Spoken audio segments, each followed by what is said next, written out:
What's going on, Switch Mentality? Today, I'm excited because we got an Olivia Ghosh, who was an avid athlete in high school and also university, playing on the volleyball team and also the flag football team. Her commitment to Western's flag football team goes well beyond the field, as she's also been the commissioner for the Ontario Women's Intercollegiate Football Association. On top of all of this, she's also doing her PhD in neuroscience. So, wow, Olivia, how you doing? I'm good. I'm good. Thank you for having me. So it's always great to talk a bit more about all the things that I like to do. And I hope that we could talk about the switch mentality a bit more. Absolutely.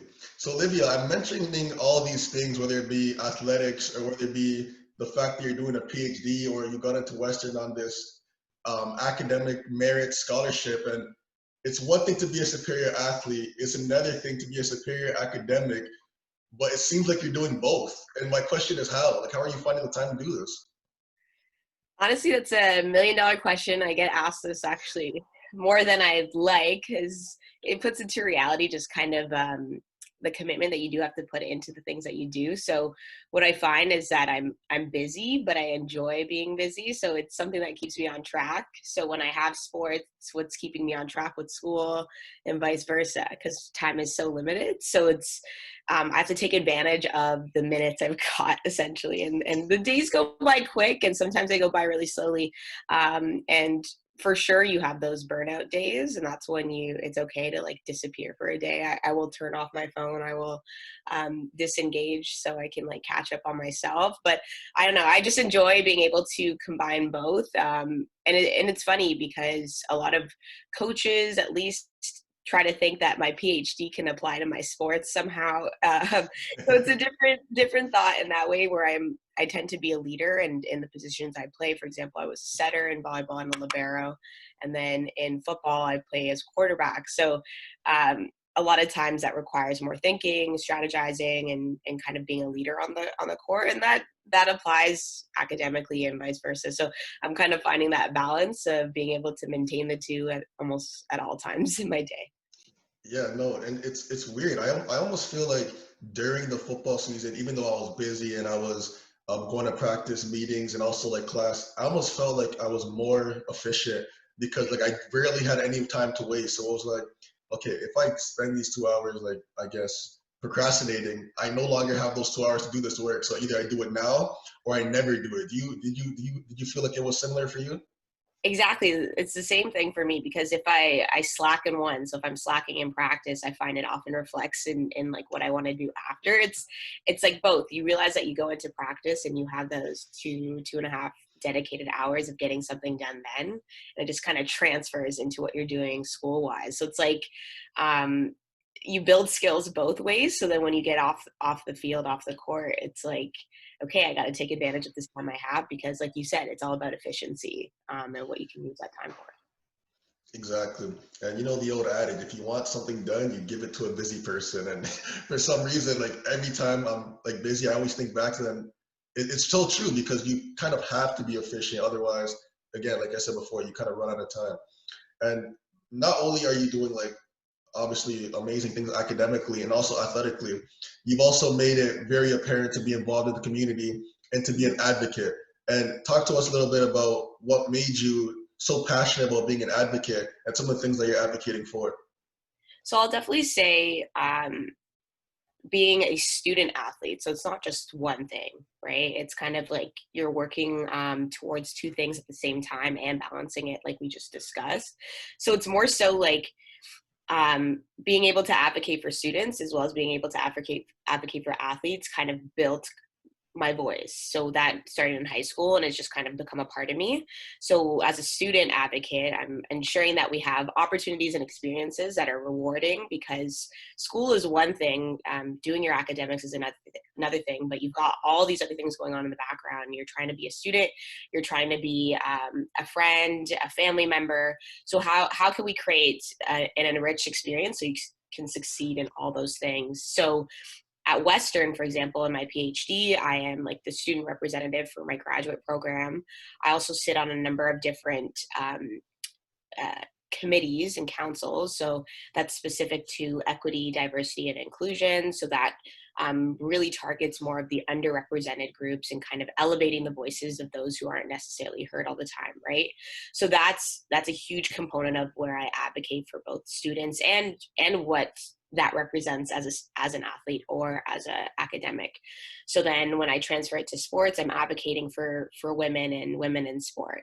When it comes to being an academic, I'm ensuring that those who, like I said, are underrepresented are actually properly represented as an academic, because sometimes you don't necessarily see, for example, I identify as a Black woman, you don't necessarily see as many Black women in STEM, which is my field in science. So making sure that we can have that representation and that visual so that more younger athletes, younger students are able to follow suit. And that representation piece, I don't think you can emphasize that enough, right?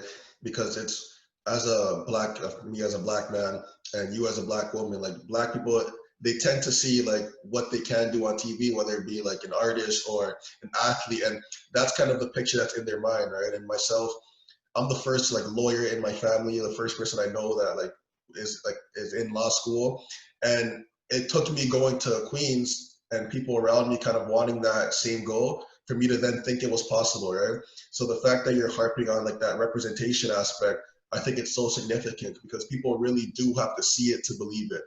The more you see it, the more like it just kind of is a cyclic process. Someone else moves into where you were, and then it just carries on and goes from year to year. So that's what makes me excited. That's what makes it rewarding in the end. It's like when you see those things, when you see those voices after. And you mentioned something interesting. You said the fact that you're a student athlete and like you kind of work on those two things like simultaneously. And how significant is the fact of you being a student athlete? How does that help you be a more effective advocate? Like, are you given more of a platform because of your status as a student athlete? 100%. I think that's like the bonus, because I don't know, something about being an athlete adds a bit more to your name, as weird as that sounds, because it's like people do end up respecting the fact that you're able to practice and be so skilled at something and also manage all the other things that are going on in your life, right? So with that alone and being able to see kind of on the field or on the court what you can do, it almost adds to just your credibility, how much you can advocate. And the same applies for me pursuing a PhD. I'm finding the platform has opened up even more because now I have kind of, as weird as it is to say, a more intellectual background that kind of elevates my voice even further. So having both, I think, has given me the platform to be able to talk more on stages such as this, and with great people like you who are also managing both and understanding the value of your voice. So the platforms that you develop as an athlete and as an academic is huge. Once you are a student athlete, you're given access to multiple realms, like of course like the athletic field, the athletic department, and then as an athlete, or sorry, as an academic who's doing well academically, and whether you're in law school or you're doing your MBA or you're doing your PhD, you get access to all these different types of people in positions of power who respect the fact that you're an athlete, and the people in the athletic realm respect the fact that you're doing so well academically, and it kind of builds this credibility for you, right? And then to see people like yourself to use that credibility to help bring other people along, I think that's what's so important, because it can show that you can be great at a multitude of things and also lift people up and uplift them to do the same thing. And it seems as if like advocacy and wanting better for people is something that you've been doing for quite a bit. So just where did this stem from? Like what made you want to be an advocate per se? That's a great question. I guess my upbringing, it was always just me and my mom. So we kind of always were strong-headed women. So we kind of created the voices for ourselves. And then when obviously we see other people that are trying to do their own things and succeed in their own ways, or maybe even have some kind of hardship, we want to be able to step in and support in different ways. So I guess that kind of like naturally transferred as I started growing up. And then when I moved out of Brampton and I actually moved to Mississauga, kind of where I was growing up in Brampton didn't have necessarily the same leadership opportunities that I came into in Mississauga. So I thought that transition was different, because then I was like, oh, here's an environment that is providing opportunities for individuals to try to succeed.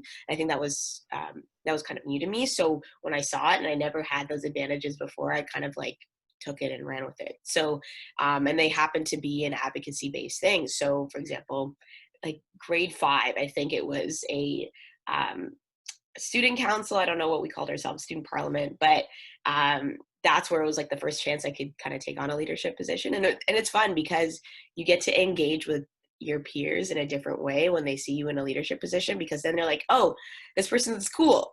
And they can also like talk on my behalf, maybe if I have any problems. So it's finding that, that kind of relationship and respect aspect that you build with other people. And then it becomes kind of more rewarding and easier for you to just talk and be that vocal person, and creating these experiences. And then it's just kind of carried with me. So as I got older, I found that there's even more issues in the world, as far as that might be, the reality of things, especially going from being young and naive to a bit more understanding where everyone kind of stands in the world. It gives you a chance to be like, okay, let me just find something that I can find my voice in. Let me take the things that I've learned and the experiences that I've had and actually apply it in both being a voice as well as, like I said, elevating other people's voices. So that's super important. Yeah, no, I couldn't agree with you more. And you mentioned being a leader and kind of taking it upon yourself to be an advocate. And of course, now you're the commissioner of the OWIFA, which we'll get into a little bit after. But before we get into that, I just wanted, for the people who have never seen you play and who have never seen your highlight tape, because I was fortunate enough to play against you, so I know what you're about. I've seen you play. How would you describe your playing style to the people who, I guess, haven't really watched flag football before and haven't really given it the time of day? That's a great question. And considering the fact that I've been playing for so long and I've been in university for quite a bit of time, it's my playing style has definitely evolved. So I started off in high school.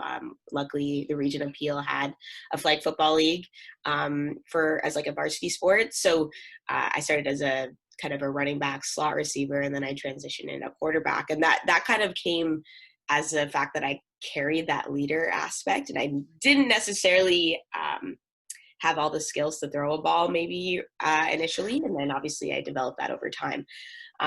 When it comes to my playing style, for me, I'm the type, as bad as it sounds, especially from a coaching standpoint, because I've been told that I do it too much, is that I like to squeeze the ball into places that they shouldn't be. So I can definitely get the ball where I want it to go. So my accuracy is there.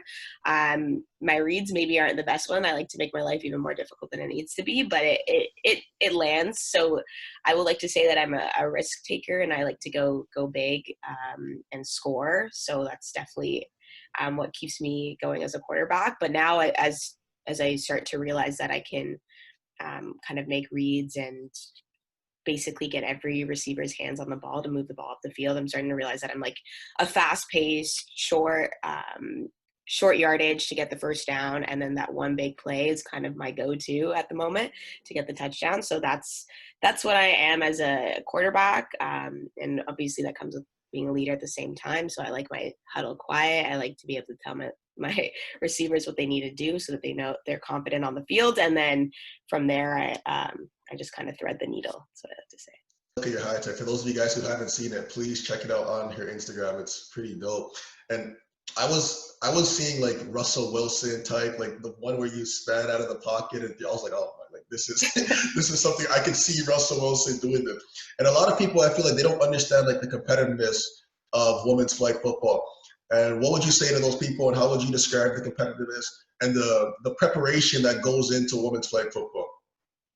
Honestly, the first thing I tell people is just to come watch, because once you're in there, and especially as a coach too, once you get to know the game and you're in there watching, you're kind of like you're sucked in, you're invested, and that's when you realize the competitive nature and the physicality of these women out on the field.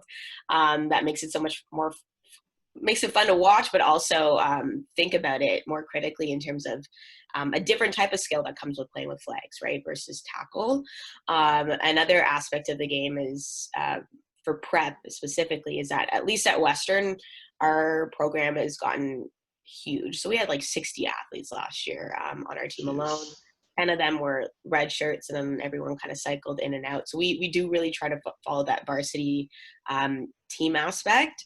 And with our prep, we're out there 3 times a week, out in the snow on the field. And then the other times we have we don't have tape because we didn't have the function of being able to get all of our games on tape, but we still go over strategy and all of our playbook, and we prep kind of mentally in that aspect. So there's all the components of the game that we consider as female athletes playing football. And then on top of that, if you come out and watch, you'll see why it's so competitive in nature. Yeah, no, to be honest, besides playing football myself, like that, coaching a flag football team was probably one of my favorite experiences ever, because like these girls, you guys are tough, man. Like you're playing in November, December, January when it's snowy and cold outside, and me and my coaches were like on the football team, we're like watching you guys, and we're like, wow, they're better than us, man. Like I don't, I just don't know if we can do this. Like for us, when it hits late October, we got our sweatpants on. We're like walking out to practice with our hand warmers. We're like, damn, man, like and then you guys are playing in the snow, and it's, I don't know. To me, it's insane that more people are not taking this seriously, because not only is it enjoyable coaching it, but even just watching it's a different level of competition. So I think also me playing against you at the Western, I remember U of T's flag football tournament. I played against you. Like there was this energy in the air of competitiveness, right? Like teams were coming from all over Ontario, and it was like extremely competitive. And I thought that it was on its way and it's progressing then. But you then decided to take it upon yourself to make it progress even more. Like talk to us a little bit about that and commissioning the OWIFA. Yeah, so with the league commission now, I'm just kind of, like I said, I like to lead and then bring other people into the kind of aspect of being able to build up a league and environment for female athletes, just because it's not a single person job. This is definitely meant for more than one. And I did try to do it on my own to get things going in my, like that first year of the league starting up in 2018. So that was a bit tough in terms of like trying to even know where to start. So like you said, we've grown significantly. So we're now at 10 teams in the league that are it's more official. We have our rule book, our playbook, everything set up. We're in contact with all the athletic departments that are participating in this league. So we've established the proper relationships to kind of move the game more forward in that aspect, so that it's not just a bunch of women who are having to create this experience on their own, but we're also bringing in a bunch of allies. And that's taken a lot of time. So with that and creating partnerships and sponsors, we're now being able to host these greater scale tournaments where we're seeing all those 10 teams come out. We're starting to see a lot of the individual programs become more recognized under their athletic departments. Not yet as varsity sports, obviously that's the end goal, but at the moment right now, at least as a sport club within each institution. And that's super important, because then it helps legitimize our league more, and then kind of bring the athletic directors into the conversation of considering flag football as a potential varsity sport under maybe the OUA or another type of association. So what OWIFA does is we essentially have created an association of student leaders, so all of the team presidents across Ontario, ensuring that everyone kind of agrees on how the league runs and operates, that we're ensuring everyone's a student, they can be full-time or part-time, that all the schools feel like they have the resources they need to succeed. We're increasing our recruitment, especially because as people cycle out, we have to bring in a new generation of athletes, and that does come from high schools that do operate flag football teams within their schools, and that goes anywhere from the Toronto District School Board to Peel to Sudbury. So there's quite a few high school leagues that exist. So being able to maintain the sport is so easy. So for example, at Western, we went from maybe like 80 trying out from year to year to 130 in our later years. So that's very hard to manage, but that means we've got a following going. We've got social media starting to increase. We're taking more opportunities like this to speak to different groups and get our name out there. And now it's just kind of building the brand, building the athletes and showcasing those athletes, especially because it's not just about, flag football is a thing. It's also, hey, these are athletes that are actually talented at what they do. So that's how it's grown in like the last 2 years, and the number of people playing. I can even give you numbers now. Like we're actually tracking things properly. We're taking stats. So Amazing. those things are huge in terms of elevating the game, because now it feels like as an athlete that they're part of something bigger, and that they're playing on a bigger scale and given a better and bigger stage to be able to succeed. So in terms of numbers, we have about 480 athletes from last year, so I can tell you that much. And we had 71 coaches, so we've got Wow. we've got a huge network here. A lot of amazing athletes, and then the coaches is another aspect that we bring in our league, is that we train and bring up coaches who are interested in pursuing that potentially after university, because a lot of our coaches are university students. So again, a student coach life is totally different too. So we've got Exactly. a bit going on, and we're super excited to see where it goes.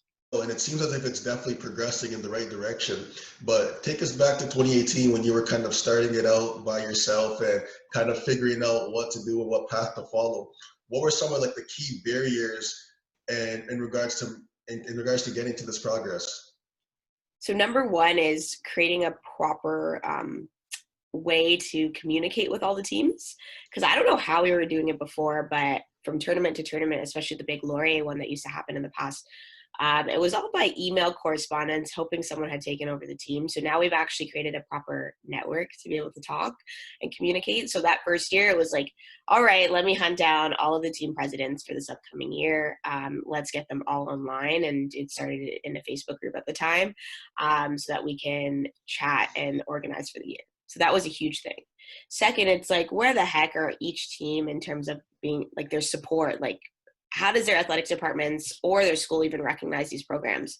I'm fortunate to say at the time in 2018, a good proportion of them were not supported by their universities. It's all self-funded. It's all run kind of on the side. Everyone knows that the culture exists and that the sport is big, but no formal way to do that. So out of the 10 teams for this upcoming year, we transitioned to about 8 of them either under the athletic department or their student council. Again, we want to move everyone under athletic department, but it's getting that support and being able to ensure that schools can accommodate another sport is huge. And that's still our hurdle up to this day. Again, we want to progress to the varsity angle. So getting there and then bringing us under in this proper university recognized sports association.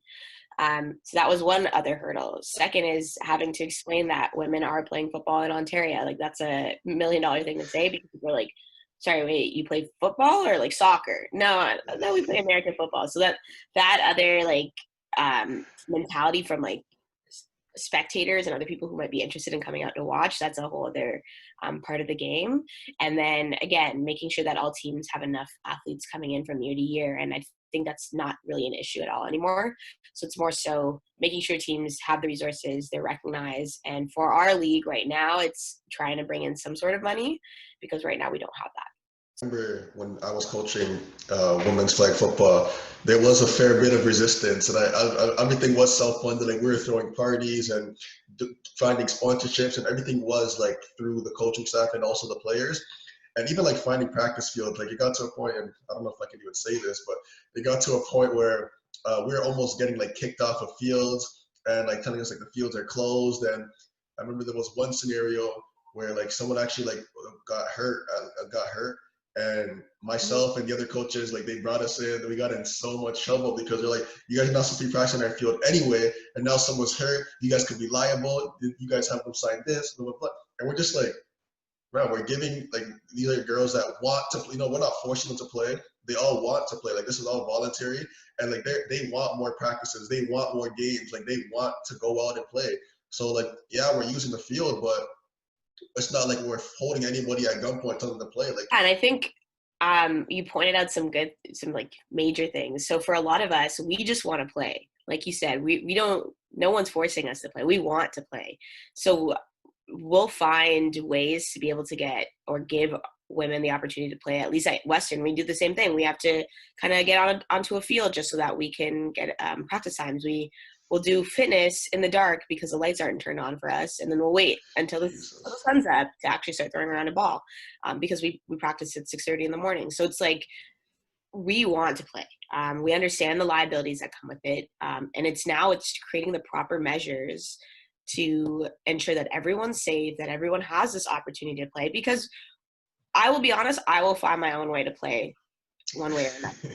So whether or not the school is going to say yes or no, we're going to figure out a way to play.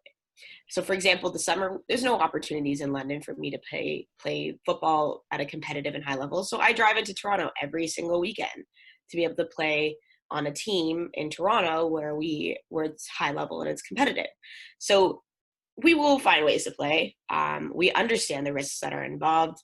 We just want to be able to be given the chance to have the platform. And it's sad to say that we have to vouch and, again, advocate for ourselves to be able to have this opportunity, although and I know you're a football athlete yourself, but although the guys get the chance to. So it's like, where's the trade-off here? Why is it so hard? And so, like, it's hard to say why women don't have the chance to play in Ontario. So, and even like Quebec, I'm talking with a bunch of members there because we're all trying to create this network that RSEC has flag football for women, 5v5, and they're wanting to bring it to the next level so that these athletes who have trained and played this game for so long, for 5-6 years of their lives, can continue to play at the post-secondary level. So it's like, people are going to create these opportunities. It's a matter of who wants to jump in and actually support it, because I'm seeing an opportunity for this to be big and to have a great future for female athletes. And it's already starting in the States, and it's already becoming recognized more internationally. It's in discussions with the Olympics. Like, there's only so much we can do until that red tape is lifted. So yes, to the people watching this who maybe want to get into coaching and maybe want to help push this league forward, what are some things that you would suggest that they do, or what's some things that they can do to ensure they can be a part of this? So again, simply reaching out on any of our socials is a great way to start, because now people are like, oh, what kind of style do you play? Because we do play a bit different in terms of flag, like the type of flag football we play, it's a bit more physical. And then asking about, oh, when are the games? When are the tournaments? That's a great place to start.